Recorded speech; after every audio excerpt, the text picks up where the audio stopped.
Այս ձայնագրությունն այն մասին է, թե ինչպես է այսօր հենց հիմա Արմավիրում ՔՊ-ն պարտադրում ուսանողների մասնակցել իր նախընտրական հավաքին։ Նիկոլ Փաշինյանի հանրահավաքին Արմավիրի քոլեջներից մեկի ուսանողներին հարկադրաբար բերելու մասին ձայնագրություն է հրապարակել Մարդու իրավունքների նախկին պաշտպան Արման Թաթոյանը։ Երեխեք ջան, բարի երեկո։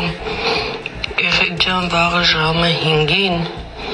մեր Կարմիր ակումբի հրապարակում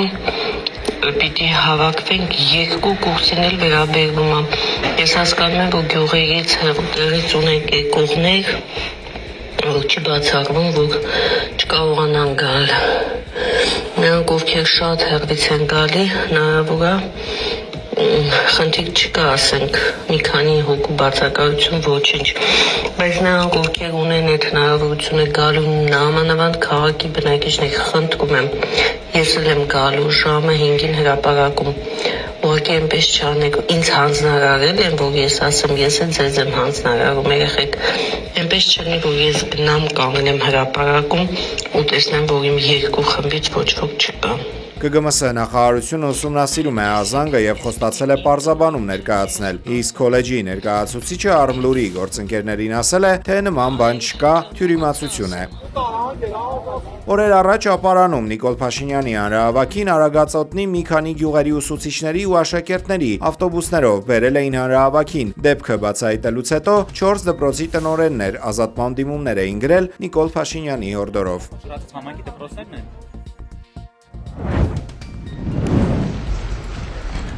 Չինաստանի նախագահը ընդունել է ԱՄՆ առաջնորդի հրավերն ու աշնանը կմեկնի Վաշինգտոն, հայտնել է Չինաստանի արտգործնախարարը։ Վան Ին ասել է, որ աշխարհի երկու խոշորագույն տնտեսություններն ունեցող երկրները Չինաստանն ու ԱՄՆ-ն փոխկապակցված են եւ ոչ մեկը չի կարող առանց մյուսի։ Նրա խոսքով երկու երկրների միջև առճակատումը կարող է աղետալի լինել երկուսի համար էլ։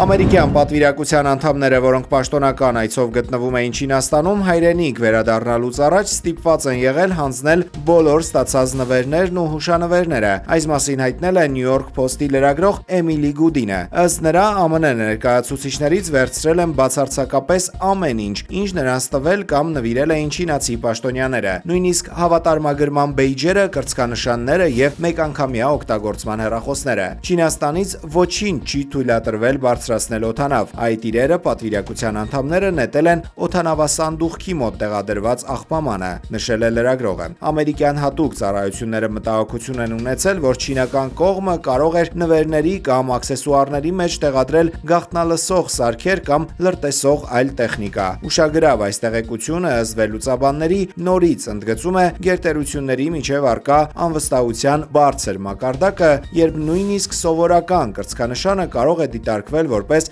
ազգային անվտանգության սպառնալիք։ Իսրայելի եւ Լիբանանի միջև նոր հրադադարի համաձայնություն է ձեռք բերվել 45 օրով, հայտնել է ԱՄՆ պետդեպարտամենտի ներկայացուցիչը։ Մայիսի 14-ին եւ 15-ին ԱՄՆ-ի մասնակցությամբ չափազանց արդյունավետ բանակցություններ են անցկացվել Իսրայելի եւ Լիբանանի միջև, գրել է բարձրաստիճան ամերիկացի պաշտոնյան։ Իսրայելի եւ Լիբանանի միջև արդեն 2 ամիս շարունակվող պատերազմը իբր թե դադարեցվել էր ապրիլի 16-ին, սակայն Իսրայելը պարբերաբար խախտում էր հրադադարը։ Ավելի քան 60 օրյա ռազմական գործողությունների ընթացքում Իսրայելը գրավել է Լիբանանի տարածքի 5-ից 6%-ը, փախստական դարձրել մոտ 50 բնակավայրերի մի քանի 100,000 մարդու, զոհերի թիվն անցնում է 3,000-ը։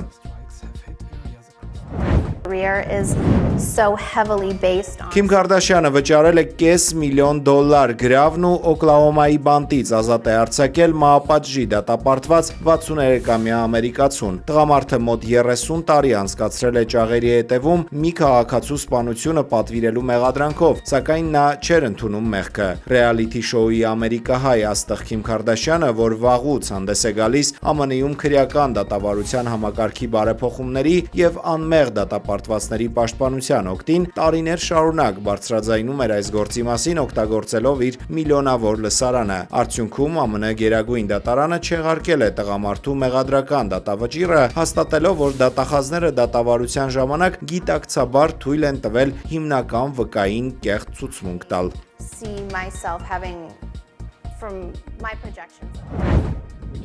Գերմանիայի կանցլեր Ֆրիդրիխ Մերցը խոստովանել է, որ ԱՄՆ նախագահ Դոնալդ Թրամփի հետ վիճելն իմաստ չունի։ Նման իրավիճակում վիճելու իմաստ չկա, եթե նայենք նրանց, ովքեր դա արել են, նրանց բախտը չի բերել, ասել է Մերցը, պատասխանելով հարցին, թե նա օգտագործում է որևէ միջոց Թրամփի հետ զրույցների ժամանակ հանգստությունը պահպանելու համար։ Որպես օրինակ նա նշել է Վլադիմիր Զելենսկուի եւ Թրամփի միջև 2025 թվականի փետրվարին տեղի ունեցած վիճաբանությունը, երբ ԱՄՆ առաջնորդը կոշտ քննադատել է Զելենսկուն եւ նա ստիպված է եղել ժամանակից շուտ լքել Սպիտակ տունը։ Մերցը նաև նշել է, որ փորձում է հարմարվել զրուցակիցներին։ Թրամփի եւ Մերցի միջև տարաձայնությունները սկսվել են ապրիլին, երբ Գերմանիայի կանցլերն արևմտյան երկրների մեղադրել է Իրանի ուժերը սխալ գնահատելու համար։ Դրանից հետո ԱՄՆ առաջնորդը հայտարարել է, որ Գերմանիայի կանցլերը զզվելի է աշխատում եւ նրա օրոք Գերմանիան բախվում է բոլոր հնարավոր խնդիրներին։